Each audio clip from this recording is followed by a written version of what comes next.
Hello and welcome to Beneath the Baobab, the Conservation and Communities podcast from JAMA International. I'm Gordon Buchanan. In this series, I want to bring you stories of hope and radical ideas for solving some of the critical problems facing wildlife on our planet before it's too late. As we've heard in previous episodes of this series, there are many forces at work when it comes to supporting communities in developing sustainable use models. These need to work for them and protect the wildlife they share their lives, histories, and cultures with.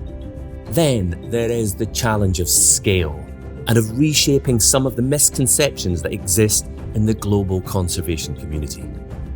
So today we're asking, how can we get to a point where conservation matters and feels meaningful and relevant to everyone in the world? How can wildlife be safeguarded and valued whilst the dignity and rights of people are respected? Shane Mahoney is an internationally recognised wildlife expert and conservation advocate. He is founder and president of Canadian enterprise Conservation Visions. He also sits on a number of national and international boards and unions. In short though, Shane is a Newfoundlander, most in love with wild and non-human things. To find out what that means, join us as we talk conservation beneath the Baobab. Shane, thank you for joining me. I am a fellow Islander. I grew up on the west coast of Scotland, but the island that you're from is a little bit larger than the one that I come from. The island of Newfoundland is about the 16th largest in the world, I believe. It's a pretty substantial island, 43,000 square miles in extent, and a very wild and rugged and beautiful place. Yeah, I did a quick Google search. I knew where Newfoundland was, but I didn't realise that it was quite as big as that. Bigger than the United Kingdom. But I noticed on Google Maps, there's an absence of roads. There's really kind of one main road, it seems, with a few offshoots. The settlement pattern around the island was, of course, very much coastal, because the raison d'etre for the European settlement, at least, of the island was the fish, the codfish in particular. And so all of the settlements are like diamonds, sparkling a brooch all around the island, and are positioned as close to the water as possible and as close to accessible fishing grounds as possible. This made it extraordinarily difficult because there are many, many hundreds of these communities. It was very difficult to build roads to all of those communities. And so up until really about the 1950s or so, the vast majority of those communities did not have major road connections with one another necessarily, or with other parts of the island. And even today, there are still a small number of communities that are without any road connection to the outside. Mm-hmm. And so they maintain what was the traditional lifestyle of the past 3 or 4 centuries, where people basically made their way by boat from community to community, etc. So still to this day, even though the road system has considerably improved, it's still a meandering process to get to the many different communities that we have. Yeah, even as I suppose the west coast of Scotland is still fairly remote in a kind of British context, but historically these were seafaring people. They moved around by boat. There's drovers' roads, but people generally didn't move overland. And Newfoundland, that's it's the oldest non-native culture in North America. And I get the impression, I've never been, but I've met lots of people or a few people from Newfoundland. Seems to be something other about Newfoundland. Is that sort of entrenched in the culture and certainly your life experience of growing up there? I think this idea that you've articulated, that there's something other occurring here, is absolutely true. It is a very wild and rugged place, and it's one of those spaces in the world that looks its best in wild weather, in wind and fog and rain. It has a unique assemblage of wildlife, and of course has seas around it that historically teemed and even today are extraordinarily rich in wildlife, whales, seals, fishes, etc. It imparts to the people who were born and raised and who have lived here, first of all, a sense of incurable identity, I call it.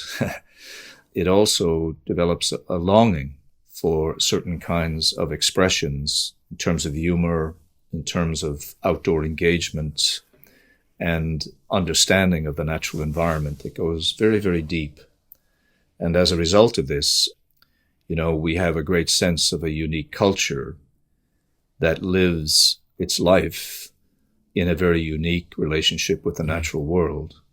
Yeah. And I really think, Gordon, that in part this is what makes it so easy for me to understand the aspirations of other cultures elsewhere in the world that are directly tied with nature in some direct and formidable way. Because the principles of need, the principles of balance and engagement, the principles of expectation and prediction, and the fateful reactions to the things we can't control, I think, come easily to cultures that are closely associated with nature and are not insulated from it. Yeah, I think all too often in life we talk about the differences that we have with other cultures and other communities, but as a global community, and I think for me, I've travelled a lot over the last 30 years. The more I travel, the more I see that we're not just more alike than it seems. That we're just another one of these animals that inhabits this planet. I don't see us being any different to any other species that sort of won that hard-won game of evolution across this millennia. If we were able to embrace this and articulate it and develop it within the policies and approaches of conventions and rules of law and so on, I personally feel we would be a great deal better off. I have never really believed in any difference between us and other species. We have certain unique capacities, but all species have unique capacities. There are so many extraordinary things that other species express that it would be helpful for us to recognize not only that we are, in one sense, the same as them, but of course to also fundamentally explicitly recognize that we rely on the natural environment in exactly the same way they do. Mm-hmm. We need air, we need water, we need food, we need, shelter. We have to live within the limits of the environment. And I think if we were to understand this similarity between ourselves and the others, we would be much more likely to understand the direct dependency that we have on the natural world. And we have to take it, Gordon, out of this space of intellectualism and make it really something that people feel, that they recognize, that they identify with. It cannot be simply an ideological platform for academics or professionals, or people like me who have made their living or careers doing this kind of thing. It really needs to be, a fundamental animalistic understanding of this relationship with nature. Mm. Yeah, we as a species, we put ourselves on our own pedestal and view ourselves as being this of gold standard of evolution. But through making wildlife documentaries across the years, I just marvel at the intelligence in the design of certain animals. We always think of sort of intelligence and sort of, what's going on in our brains, but there's real intelligence in the way that not only the things that animals can do, but how they live and how they're perfectly suited to that environment. I suppose we are sort of set ourselves aside because we've spread a lot further across the globe than lots of other species.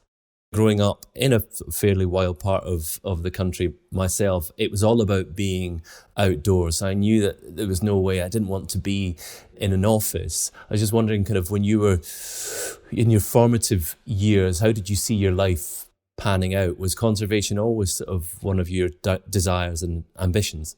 I don't think, of course, in the earliest years that conservation was, but what was very clear to me was that I never wanted to be separated from animals.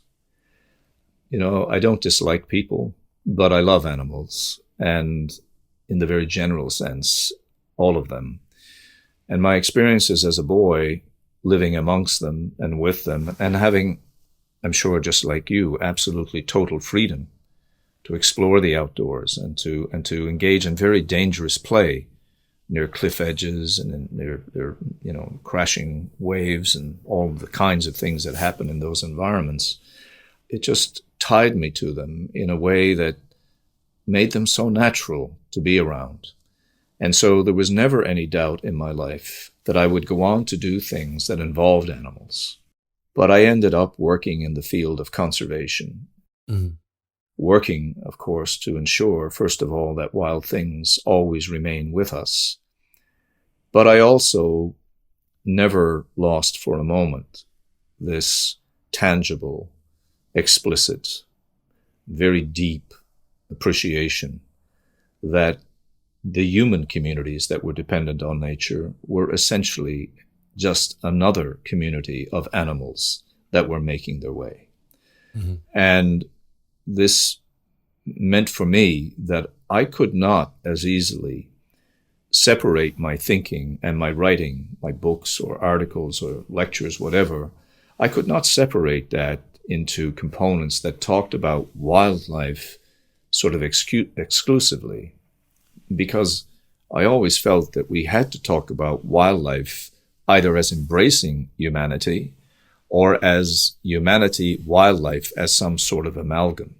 I couldn't treat them as two independent entities. And this, by the way, is one of the reasons that I have had a certain level of discomfort with the notion of biodiversity.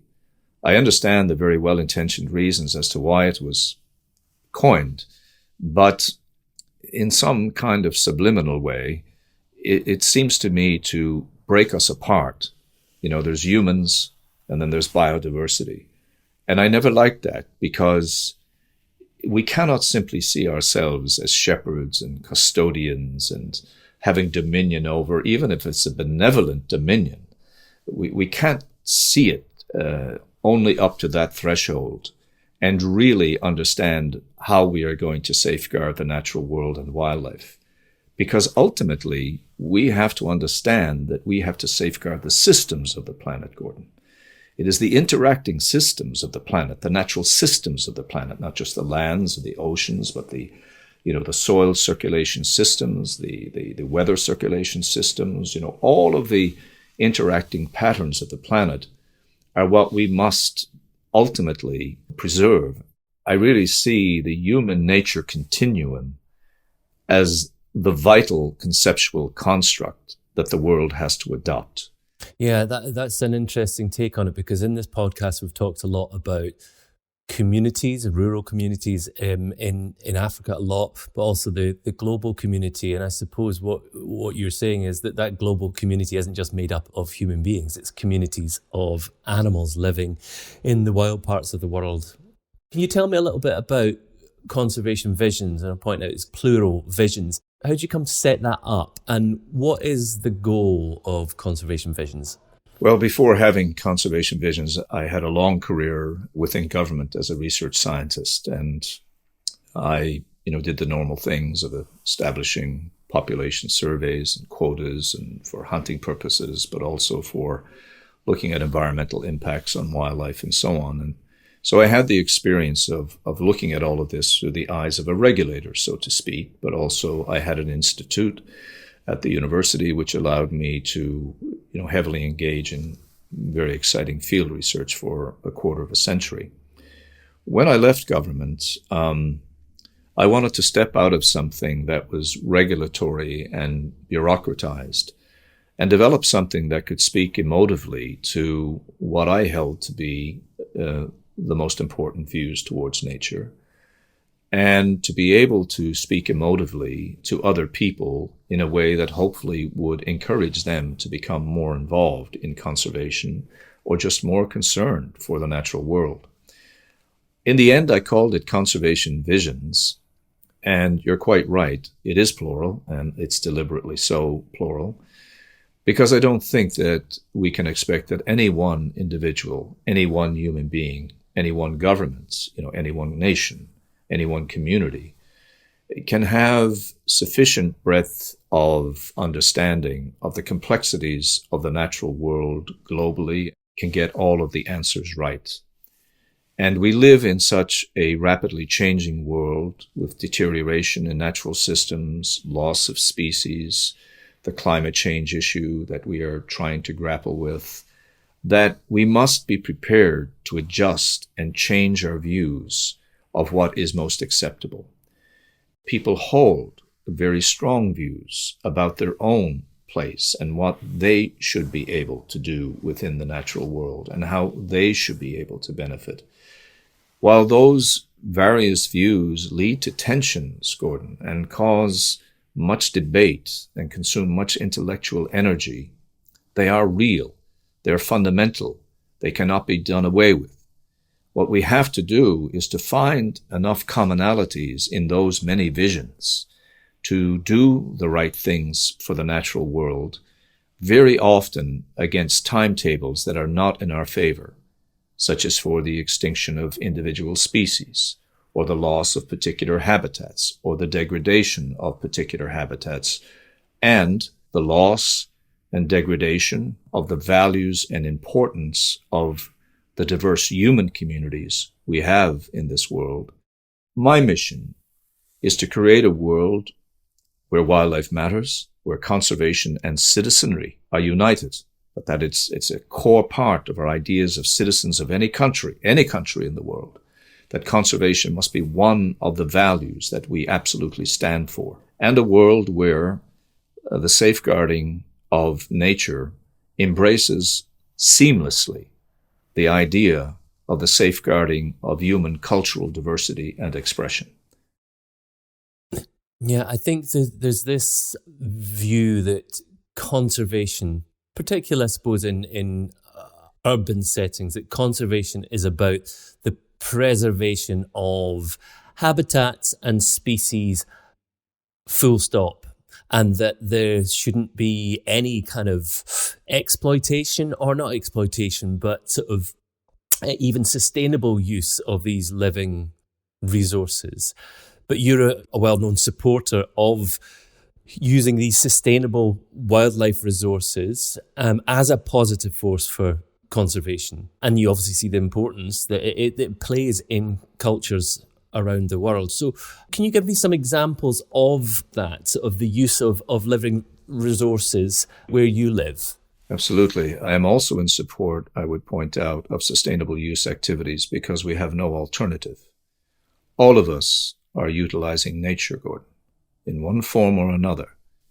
I have seen with my own eyes, both in my cultural background but also in my research, many examples of where the fact that we are utilizing a resource incentivizes us to do the right thing to ensure that that resource is kept.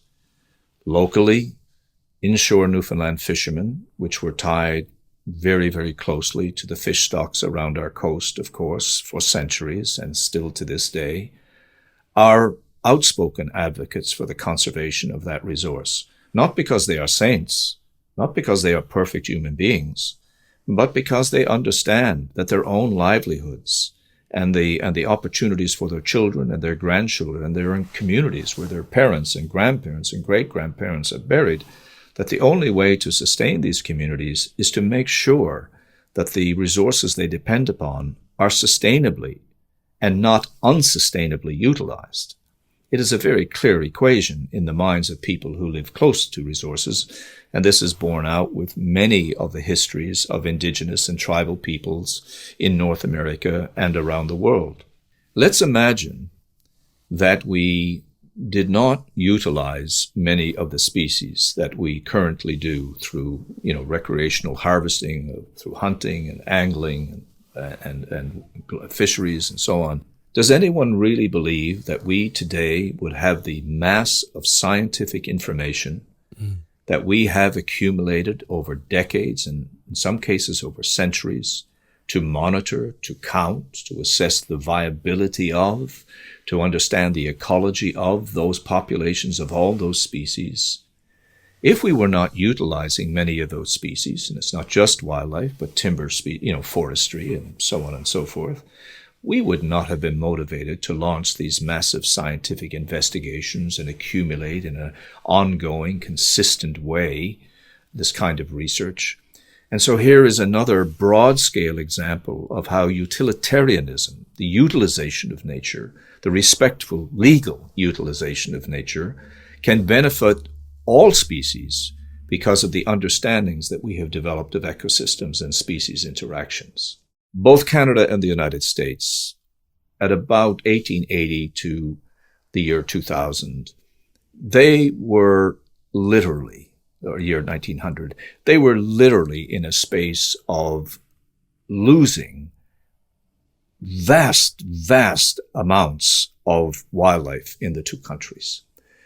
The circumstances facing common species today, such as pronghorn antelope or elk or wild turkey or black bear or Canada geese, well-known species that everybody can identify, was so severe that they would have been classified as endangered at that time had we had an Endangered Species Act.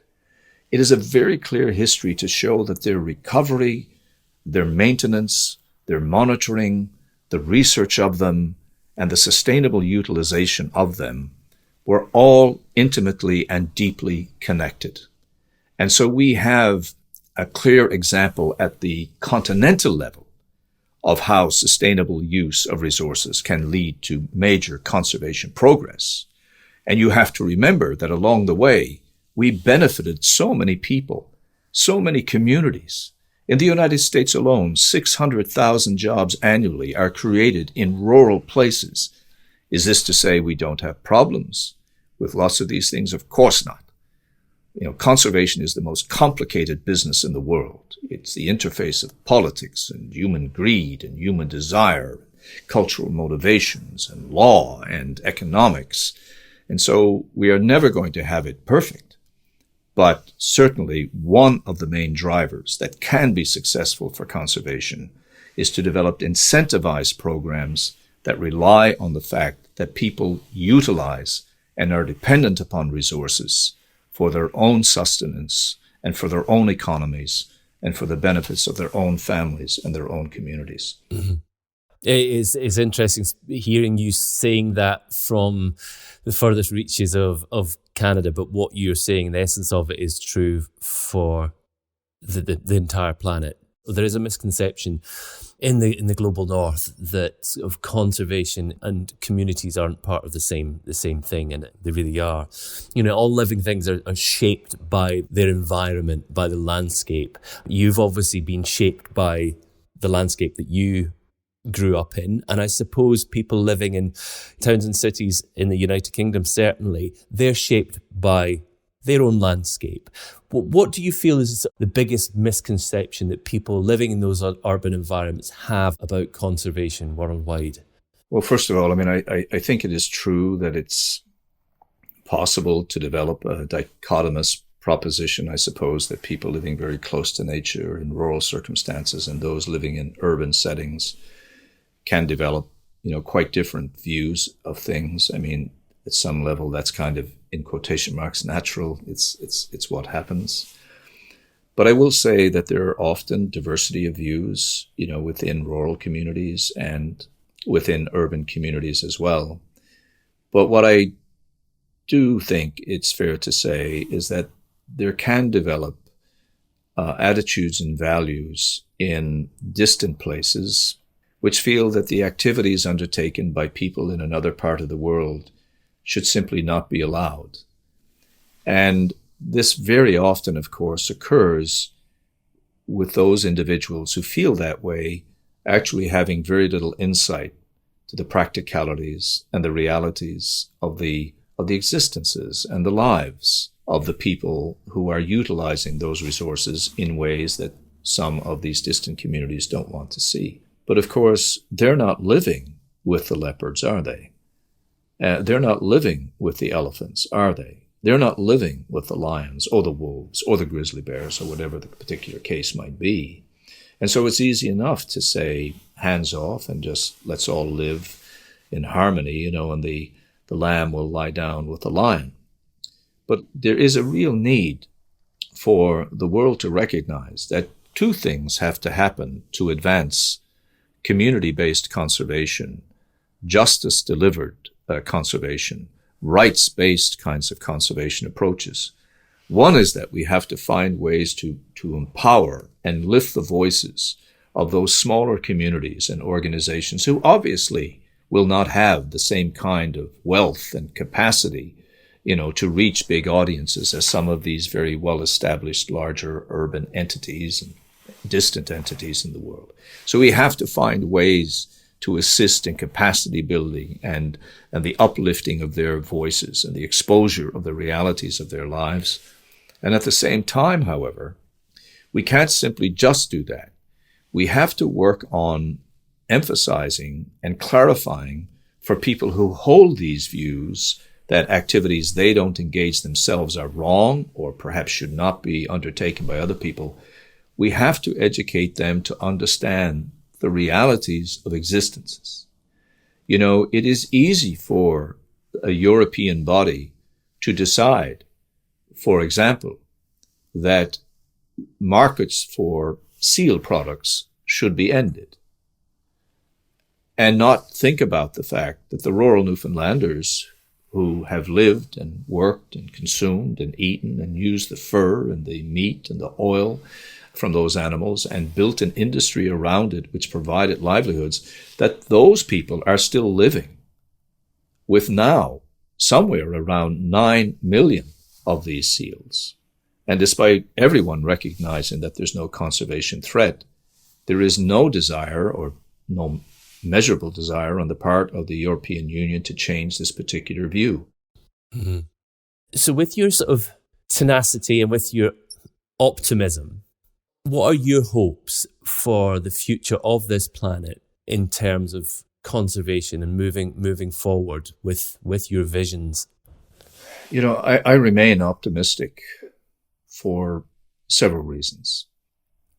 Deep down, humanity senses a kinship with other wild things. We see this manifested in many ways. We see it manifested in the deep emotional attachments, the love that develops between human beings and animals that they live closely with, such as the pets we have in our home. And I believe a lot of people feel this. I do believe this is one of the reasons that we can have hope, because we are seeing in the world today a rising empathy for animals, a rising empathy for wildlife. And that to me is an incredibly good thing. Some people in the sustainable use world worry about this, but I think the more people who actually care about wildlife at any level renders a better world than having fewer people who care. The second thing is, we have to realize that our scientific understandings of our relationships with nature and of the interrelationships with nature, of the importance of productive oceans, of the ideas of preserving soil, of the notions of how we must struggle to create sufficient food resources to offset terrible, terrible, terrible circumstances for humanity. All of these kinds of awarenesses may not be front and center every single day, but they have now become part of the cloud of information landing upon human beings everywhere. Thirdly, we are beginning to see some of the really, truly drastic consequences of excessive use or abuse of the natural world. It takes time to accumulate that kind of evidence. It takes time to communicate it. I think this amalgam of new knowledge, the amalgam of nature-based economies, all of these things give me hope. Shane, thank you so much. It's been really wonderful. Thank you very much. It has been so fascinating to hear about the unique perspective Shane had as a result of growing up embedded in and connected with nature. By focusing on the needs of wildlife and communities rather than the organisations that exist to protect it, perhaps we can be more reflective, more emotional as conservationists. This conversation, maybe more than any, has definitely given me something to think about. I hope that everyone has taken something from this podcast and everyone has enjoyed listening to it as much as I had recording it. If you'd like to find out more about Conservation Visions, you can find the links in the show notes or just visit the website jamainternational.com to explore more fantastic, inspirational, international projects.